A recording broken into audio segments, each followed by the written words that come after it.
A guten Erev Shabbos.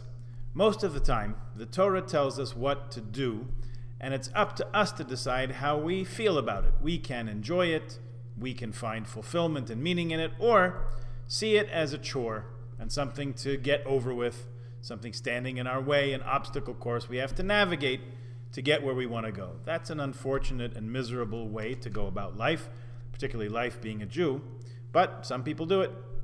Then again, there are a few times when the mitzvah must be done with a certain feeling, or even, in fact, times when the mitzvah itself is a feeling. Love God your God with all your heart. Love your neighbor as yourself. Do not hate your fellow Jew in your heart, the Torah tells us in different places. In this vein, there's a unique and fascinating bracha that we heard twice this past week. Unfortunately, those of us who live outside of Israel don't hear it too often, so when we do, it's that much more special. When the Kohanim ascend the Duchan on Yom Tov, when they climb up to this raised platform, which should be a part of any shul structure, in order to pronounce the priestly blessing, which is called Birchas Kohanim. In Yiddish, it's called, for the platform itself, Duchanen. When they do this, they pronounce a bracha unique to the event. Baruch atah Hashem, Elokeinu melech haolam. Blessed are you, God, sovereign of the universe. We're familiar with the wording up to this point. Asher kiddeshanu b'mitzvotav v'tzivanu. You sanctified us with your mitzvahs and commanded us, more wording with which we're well acquainted. And the conclusion is levarech es amo Yisrael. You have commanded us to bless your people be'ahava, with love. Now that you won't hear anywhere else. It is a mitzvah to get married, and there is a bracha. It does not mention love. It's a mitzvah to raise a family. It's a mitzvah to be kind to strangers, to love your fellow, even to love God, and to proclaim that feeling through saying Shema Yisrael. But nowhere else other than the Kohen's blessing do we have such a bracha to bless your people Israel with love. First of all, we should stop and take a moment to thank the Kohanim for doing it. They come to shul with their fancy socks because they're going to remove their shoes like they did in the Beis HaMikdash, and then they wash, or better, have their hands washed by the Leviim. This is the Levites' chance to shine, a bit of real ritual responsibility, even in the era when the temple is not standing in Jerusalem as it should be. Then the Kohanim go up to the Duchan and extend their hands under their talesim and give us the blessing that God commanded, and they do it with love. Thank you, Kohanim. It's always nice to give them a yasher koach when you see them afterwards. We read in the 22nd chapter of Mishlei, of Proverbs, Tov ayin hu yivarach, that a generous person, one with a goodly eye, literally, Tov ayin, that person will be blessed. The sages suggest an alternate reading of Tov ayin hu yivarech, that the generous, kind person is the one you should choose to recite a blessing, whether it's Kiddush or Havdalah, an invitation to Birkat HaMazon after a meal. This is also the source for the Kohanim to bless with good feeling, with generosity and love. Rashi quotes a Midrash Tanchuma on Moshe's instruction in our parsha this week of Naso to the Kohanim, say to them, Amor lahem is what the Torah says, this is how you should bless. And Rashi explains that it means they should do it with kavanah, with intention, focus, and with a full heart, a leiv shalem. Reb Levi Yitzchak Berditchever himself, always famous for finding the love in every situation, connects this mitzvah of say to the people, Amor lahem, when the Kohanim bless them, as related to a verse in Dvarim, in Deuteronomy chapter 26. V'Hashem ha'emircha hayom lihiyos lo la'am segula. God has chosen you today to be His chosen people.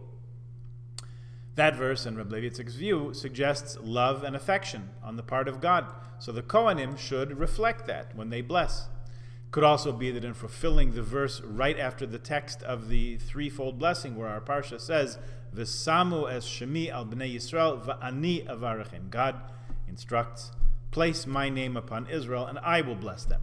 Some of the Kohanim would actually pronounce the usually unpronounced name of God, which we don't even know today. And that would be placing God's precious name with love upon the people. Rabbi Tarfon himself was a Kohen, and he recounted that he heard the Kohen Gadol say the name, say God's name, the ineffable name, the infrequently uttered name of God, while the rest of the Kohanim sang along with the melody.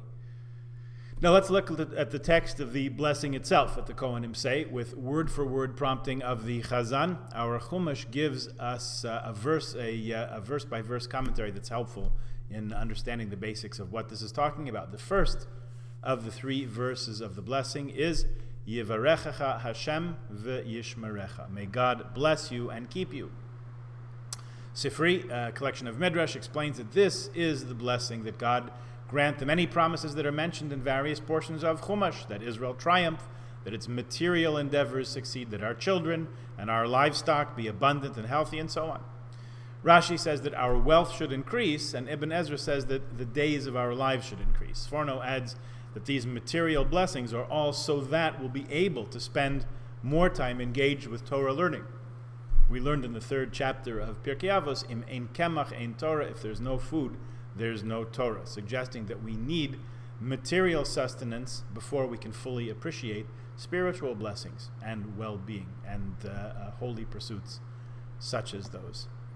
The Chumash commentary, it's anthologized in our Stone Chumash, quotes the Netziv, Rabbi Naftali Tzvi Yehuda Berlin, who was Rosh Yeshiva in Volozhin, and he was also the father of Rabbi Meir Berlin, who changed his name to Bar Ilan when he made Aliyah in the 1920s. You may have heard of the university named after him. The Netziv says in his commentary, which is called Ha'emek Davar, that the blessing, the Birchas Kohanim in this context, means whatever the person needs. A business person will succeed at business. A student will succeed in learning. We're supposed to be grateful in our own way for the blessings that are given for our specific needs and wants. And the last word of the first blessing, V'yishmerecha, that God should protect us, suggests that once bestowed, once given, blessings can be lost. They can be taken by others, frittered away, or stolen. So this element of the blessing suggests that they not fade away. So explains Malbim. The second bracha in the priestly blessing, Yo'er Hashem panav elecha v'yichuneka, may God cause his countenance to shine upon you and be gracious to you, has several facets of blessing in it. Sforno says that God enlightens us so as to be capable of perceiving wonder and wisdom in the world and in Torah. We know that God has no physical form, yet the Torah uses this word panim here, which we translate as countenance or even face, which is particularly interesting because pnim means internal, what's inside or hidden. Maybe that's the best way, or maybe the only way to talk about God in human language is by using paradox. So Rav Hirsch wonders if maybe it means that we'll be able to perceive God's purpose, which is normally concealed in the world.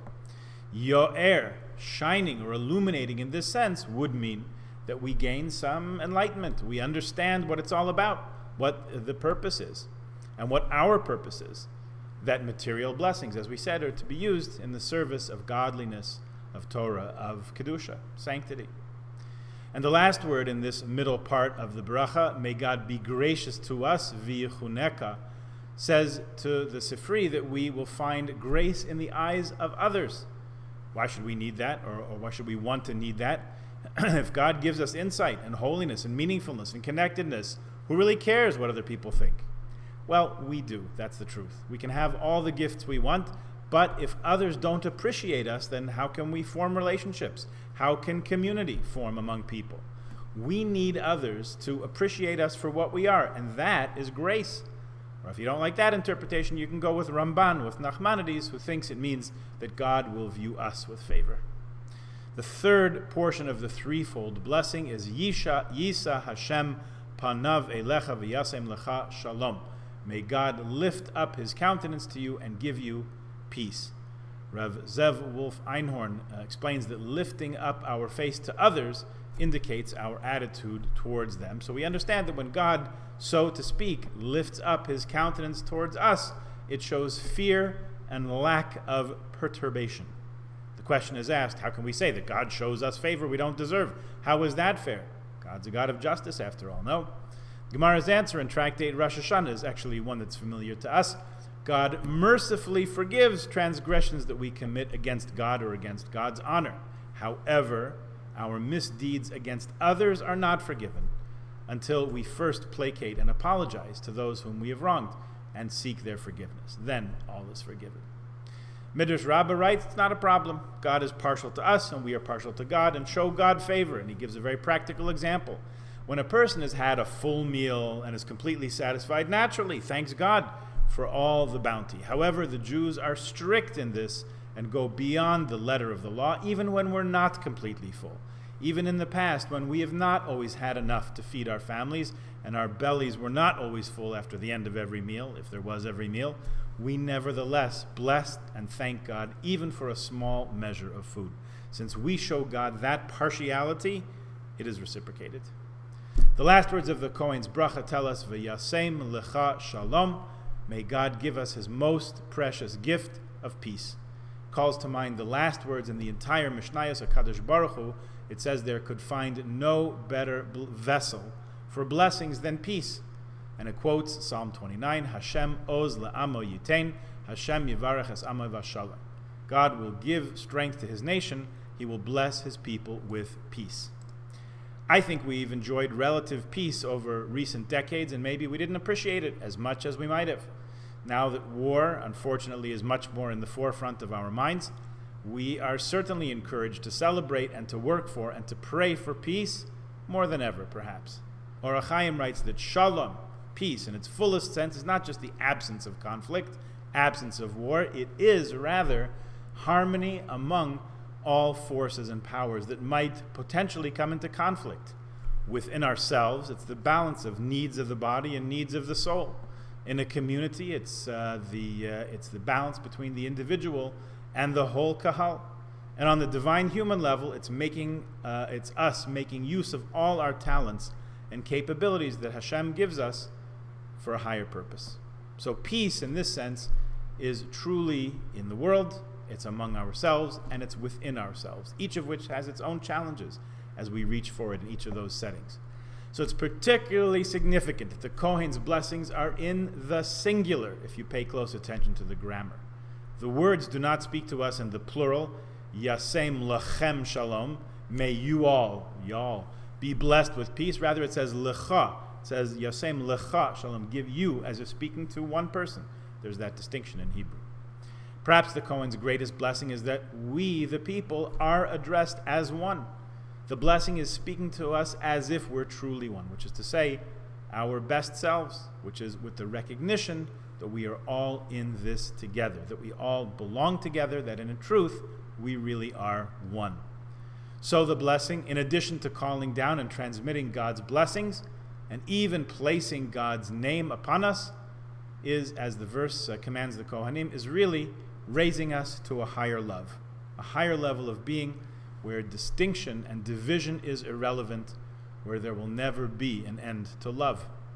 May we all be inspired by the blessings we have already received and continue to receive, and may God continue to send them to us in abundance, along with the insight and wisdom that will enable us to use them to the fullest to bring about a true and enduring peace in and around ourselves. Good Shabbos.